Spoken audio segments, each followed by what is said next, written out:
特拉华州的年轻商人迎娶了来自俄罗斯的新娘奥尔加。这对异国情调的夫妇自从结婚开始就遇到了一系列不愉快的事情，传家宝之争撕裂了兄妹的情感，让原本和谐的家庭氛围瞬间变得紧张。然而没有想到的是，有人利用了这件事情，策划了一场近乎完美的阴谋。那么究竟发生了什么？接下来让我们走进这浅见。大家好，我是大熊。今天分享的案例发生在美国特拉华州威尔明顿。该市位于特拉华州的东北部，毗邻克里斯蒂纳河和白兰地溪的交汇处，人口约为7万人，是特拉华州最大的城市，纽卡斯尔县的县治，也是特拉华河谷都会区的主要城市之一。主人公约瑟夫和奥尔加是一对新婚夫妇，两人年龄相仿，感情非常甜蜜。约瑟夫于1974年出生在特拉华州威尔明顿，他的父母共有3个孩子，约瑟夫排行老2，还有一个哥哥约翰和一个妹妹凯莉。约瑟夫性格粗犷，有时会很冲动，早年他因打架斗殴被判入狱6年，那段时间是他人生中最黑暗的时刻。出狱后，约瑟夫积极改变自己，生活很快有了明显变化。他在母亲米奇的资金支持下，与朋友克里斯合伙开了一家汽车维修店。这家店铺位于一个繁忙的交通主干道，每天都有络绎不绝的客户，生意非常红火。2010年，克里斯的汽修事业逐渐趋于稳定，赚到钱的他开始考虑自己的感情问题。在一次机缘巧合下，约瑟夫通过网络聊天认识了妻子奥尔加。奥尔加与约瑟夫同岁，出生于1974年。他是土生土长的俄罗斯人，父亲是西伯利亚地区的法官，家境非常优越。大约在20岁时，奥尔加为了个人发展移民至美国。他在美国已经生活了10几年时间，在认识约瑟夫之前，刚刚结束了一段失败的婚姻。约瑟夫和奥尔加一见钟情，恋爱后没多久便有了结婚的计划。作为结婚前的一部分，约瑟夫拿出了一枚价值2万美元的钻石戒指向奥尔加求婚。奥尔加非常喜欢这枚戒指，但当时他并不知道这枚戒指实际上存在归属问题。原本这枚戒指是约瑟夫母亲米奇结婚时的嫁妆，属于米奇所有。但在几年前，米奇将这枚戒指送给了准备出嫁的女儿凯莉，所以这枚戒指就成了凯莉的个人财产。然而好巧不巧，那段时间凯莉和丈夫的感情出现问题，他们在约瑟夫准备求婚之前结束了婚姻。所以在米奇看来，当初送给凯莉的结婚戒指失去了原本的意义，于是他就想收回戒指，再送给儿子约瑟夫作为求婚礼物。不过米奇非常了解女儿凯莉的个性，如果直接索要戒指，凯莉肯定不会答应。为此他想了一个近乎完美的2全计划。米奇首先假装自己需要出席重要活动，从凯莉那里借到了这枚戒指，然后他让儿子约瑟夫去珠宝店把戒指上的天然钻石替换成了人造钻石。约瑟夫利用换下来的天然钻石重新定制了一枚新戒指，而被替换成人造钻石的假戒指又被约瑟夫的母亲米奇原封不动地还给了凯莉。原本这是一个很完美的计划，但可能替换的人造钻石品相太差，没过多久凯莉就发现了其中的猫腻。虽然凯莉对此非常气愤，但当时她还没有失去理智。为了照顾哥哥约瑟夫的面子，凯莉没有大张声势，而是选择在私底下找约瑟夫索要回原本属于他的钻石。然而约瑟夫却没有理会凯莉，每当凯莉提起这件事，约瑟夫就会找各种理由推脱，这导致接下来发生了一系列不愉快的事情。2013年6月7日，约瑟夫和奥尔加如期举行了婚礼。凯莉见哥哥约瑟夫一直没有打算归还钻石，于是就在婚礼现场当面戳穿了这件事情，这让在场的所有人，尤其是新娘奥尔加感到非常尴尬。奥尔加一时难以接受，情绪接近于崩溃，最后含泪勉强完成了结婚仪式。这件事情过后，约瑟夫和凯莉的兄妹关系开始变得紧张，他们断绝了所有联系，但两人之间的纠纷似乎仍未了结。婚礼结束的1个多月后，约瑟夫和奥尔加的住所遭遇了盗窃。经过他们仔细盘点，家中没有丢失现金或者其他物品，只有奥尔加的珠宝首饰不见了。很明显，这是一起有针对性的偷盗事件。约瑟夫和奥尔加自然认为这是凯莉干的。事后，约瑟夫向警方报告了这件事情，警方也介入调查了这起失窃案。然而，约瑟夫和奥尔加还没有等来最终的调查结果，又一场可怕的灾难就降临在了他们身上。2013年9月22日凌晨1点16分，当地警局接到了约瑟夫邻居的电话，表示这对夫妇遭遇了枪击，情况非常危急。Newcastle County 911. I just heard arguing, and the last thing I heard was what the F, and then 3 gunshots. Newcastle County 911. We need help. My neighbor is laying on the ground. She's hurt, right? She has blood all over her body. 接到报警后，警方和医护人员立即赶到现场。他们首先在公寓门口发现了身受重伤的奥尔加。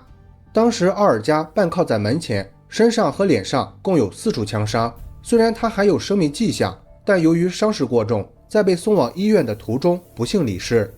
奥尔加的丈夫约瑟夫被发现倒在了门口的灌木丛中，他整个人趴在地上，手里紧紧握着一部手机，后脑和后背有多处致命枪伤，已经没有生命体征。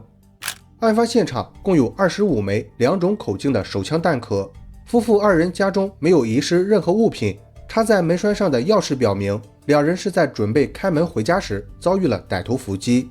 根据现有情况，警方判断凶手至少有2名，并且他们应该很清楚这对夫妇的活动时间，作案动机肯定是出于报复。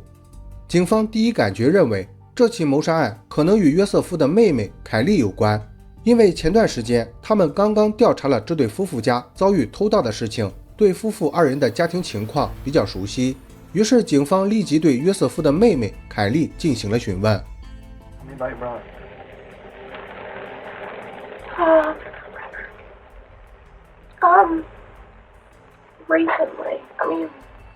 Recently, him and I were not talking.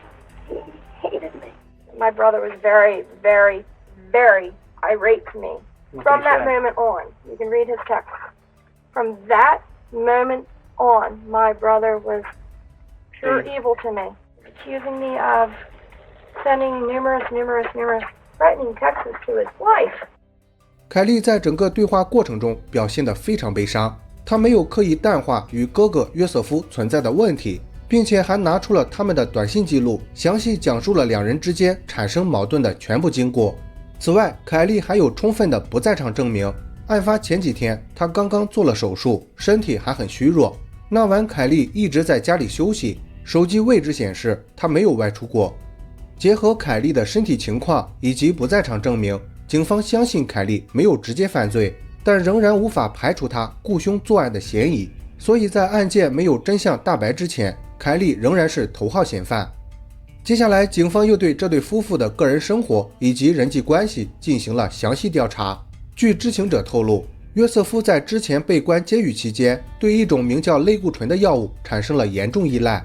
类固醇虽说不是违禁物品，但如果滥用会对身体造成一定的伤害，所以这是一种受到严格管控的药品。约瑟夫在出狱后不但没有戒掉这种习惯，反而经营起了贩卖这类物品的不法生意，而他存放药品的地点就在工作的汽修店，这引起了合伙人克里斯的强烈不满。克里斯是这家汽修店的大股东，他担心约瑟夫的不法行为会引起执法部门的注意，给店铺经营带来麻烦。为此2人发生过激烈的争执。这条线索很快引起了警方的注意，他们怀疑2人之间的纠纷可能是引发谋杀的原因。于是警方又对约瑟夫的合伙人克里斯进行了询问。I wasn't there one day, and the other guy that works for me comes up to me and goes, "Joe's selling drugs out of the back of the shop." And I was like, "Well, what?" So I searched the shop, found him, and said to him, "Get him out. I don't want it here. I'm not losing the frickin' place over this bull." What was he selling? Steroids. 克里斯证实了约瑟夫在维修店贩卖类固醇的不法行为，但坚持与本案没有任何关系。克里斯告诉警方，他和约瑟夫情同手足，虽然有时会发生一些摩擦，但这并不影响他们之间的关系。案发那天是约瑟夫妻子奥尔加39岁生日，晚上下班后，约瑟夫还邀请他参加了生日派对。不过当时他在赶到派对地点后，发现身份证件落在了家里，所以只好又折返回家拿了身份证件。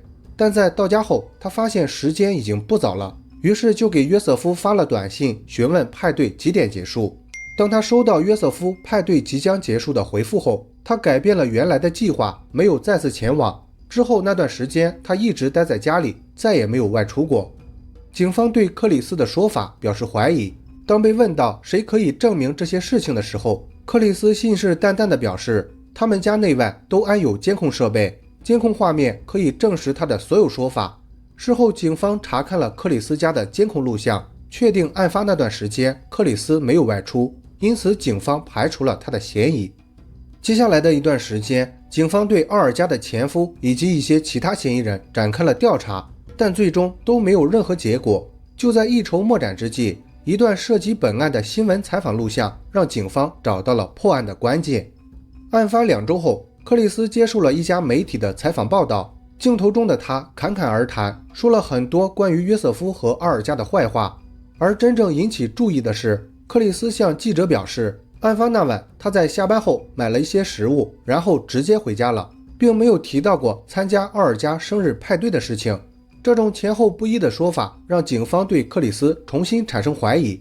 经过进一步调查，警方果然发现了更多问题。克里斯家的监控清晰地记录了他当晚的一举一动。最开始，警方只关注了案发期间克里斯是否在家，并没有注意到他那晚一夜没睡，一直在家来回踱步，不停打电话和发短信的事情。警方对克里斯当晚联系的对象产生了浓厚兴趣，他们怀疑克里斯可能是在与杀手联系，于是调取了克里斯在那晚的所有通讯记录。经过层层筛选，很快一名叫乔舒亚的男子进入了警方的视线。怀疑乔舒亚主要有2点。首先，克里斯在收到约瑟夫的短信后，紧接着就给乔舒亚打了电话，两人在案发那天有过多次电话和短信来往。其次，乔舒亚是一名毒贩，并且有过很多暴力犯罪前科，从他以往的犯罪经历来看，非常符合凶手的特征。于是警方立即对乔舒亚展开了审问。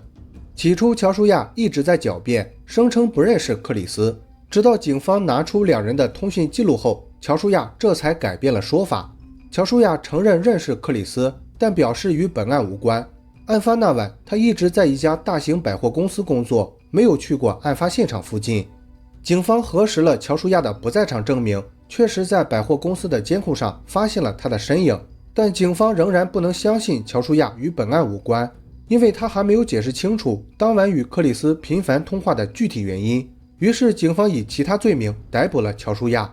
接下来，警方重点调查了乔舒亚的手机通讯记录，他们很快发现乔舒亚在与克里斯结束通话后，又与2名男子多米尼克和亚伦进行了通话。案发那晚，3人也有过多次电话联系。警方运用相同的办法，进一步调查了这2名男子的手机位置信息，最终发现多米尼克和亚伦在事发那段时间去过案发现场附近。至此，警方已经掌握了凶手的身份，但这3名嫌犯全都不愿意配合。经过大约1年的努力，警方才成功说服乔舒亚交代了案情的真相。根据乔舒亚的说法，约瑟夫和克里斯共同经营的汽修店有一笔100万美元的抵押贷款。起初，2人对店铺的发展充满希望，为了规避风险，他们还互相投保了100万美元的人身意外险，这样无论是任何一方发生意外，另一方都能获得保险赔偿金，店铺的经营就不会受到影响。原本这是一个风险对冲的好办法，但在日后却成为了克里斯杀人的动机。克里斯是一名重度瘾君子，每月在违禁物品上的开销超过2万美元，这导致他的财务状况变得紧张。克里斯为了维持自己的昂贵生活，经常偷拿用于店铺经营的资金。不过他为了防止约瑟夫发现，每天也只能拿很少的现金，这点钱远远无法满足克里斯的日常消费。相反，他的合伙人约瑟夫的日子就过得惬意多了。约瑟夫的妻子奥尔加经常收到来自俄罗斯父亲的资金支持，他们开着豪车，住着宽敞的大房子，让克里斯很是羡慕。克里斯为了摆脱资金困境，想了很多解决办法，但思来想去，最终认为除掉合伙人约瑟夫是利益最大化的选择。这样一来，他不仅能够获得巨额保险赔偿金，还能再找新的合伙人加入，相当于有了2笔资金入账。而约瑟夫的妻子奥尔加就成了无辜的受害者。原本他不在计划范围内，但后来克里斯担心事成之后奥尔加会争夺这笔保险赔偿金，他不能承担任何不可控的风险，所以就决定一并解决掉奥尔加。另外还有一个犯罪动机是，约瑟夫自从和奥尔加恋爱开始，工作就变得不再积极，他经常迟到早退，有时甚至连续好几天不上班，这让克里斯感觉约瑟夫成了只拿钱不做事的累赘。更让克里斯无法接受的是，约瑟夫和奥尔加在去度蜜月之前从店铺里偷拿了600美元现金。尽管克里斯也经常这样做，但他仍然感到非常气愤，这也是克里斯最终下定决心杀害两人的主要原因。有了这个想法后，克里斯设计了一个他认为非常完美的执行计划。克里斯首先找到毒贩乔舒亚帮忙，联系了2名职业杀手，也就是多米尼克和亚伦。他之所以要找2人作案，是考虑到一旦开枪，另一个人肯定会逃跑，他要确保计划万无一失。在经过一番讨价还价之后，克里斯和乔舒亚最终商定以6万美元的价格解决这对夫妻。克里斯分多次给了乔舒亚共计14000美元作为启动资金，其中乔舒亚获得了5000美元，多米尼克获得了4000美元，亚伦获得了5000美元。克里斯全程都没有与这2名杀手联系，所有的交流和分钱都是通过中间人乔舒亚完成的，这也是为什么案发那天他们经常打电话发短信的原因。在准备作案之前，克里斯做了充分的工作。他知道约瑟夫和妹妹凯莉的关系不好，两人因为一枚戒指发生过激烈冲突，所以他利用了这件事情，让乔舒亚偷到了约瑟夫和奥尔加的住所。这样做的目的很简单，主要是为了给后面的谋杀做铺垫。克里斯计划把警方的注意力引导到约瑟夫的妹妹凯莉身上，实际上这个策略确实起到了一定的效果。如果不是凯莉刚刚做了手术，真有可能解释不清楚。案发那晚，克里斯给约瑟夫发了短信，套取了生日派对结束的时间。在收到约瑟夫的确定回复后，克里斯立即联系了乔舒亚，让杀手做准备。乔舒亚收到克里斯的指令，马上联系了多米尼克和亚伦，让他们前往这对夫妇的住所进行埋伏。等到约瑟夫和奥尔加出现后，多米尼克和亚伦趁着这对夫妻开门的时机开枪射击了他们。整个经过和克里斯预测的完全一样。约瑟夫在听到枪响后很快跑到了灌木丛，准备趁机逃跑。如果不是有2名杀手，约瑟夫也许还有生还的机会。2016年，约瑟夫和奥尔加遇害3年后，本案进入了审判阶段。尽管这起案件没有任何直接证据，也没有找到作案的凶器，但检方拥有关键证人乔舒亚的证词和3人的手机位置信息。通过这些旁证，他们可以还原案发的整个经过。经过3周的执政后，陪审团做出了如下判决：主谋克里斯因2项1级谋杀罪被判处2次终身监禁，外加50年刑期；凶手亚伦被判处2次终身监禁，外加45年刑期。